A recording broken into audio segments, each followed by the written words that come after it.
বহুত দিনৰ মূৰত আজি আহিলোঁ আমি নতুন ভিডিঅ' লৈ। মানে কি হ'ল, আজি আমাৰ নামঘৰত নিয়ম এটা আছে।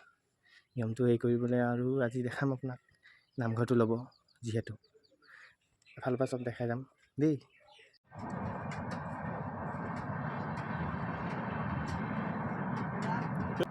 ভালকৈ নে?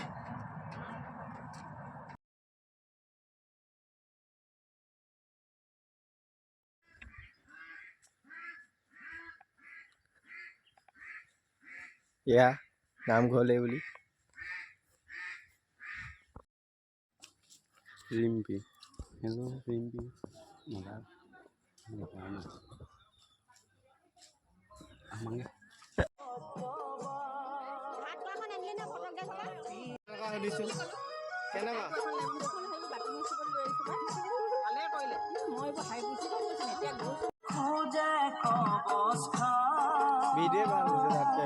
ভিডিঅ'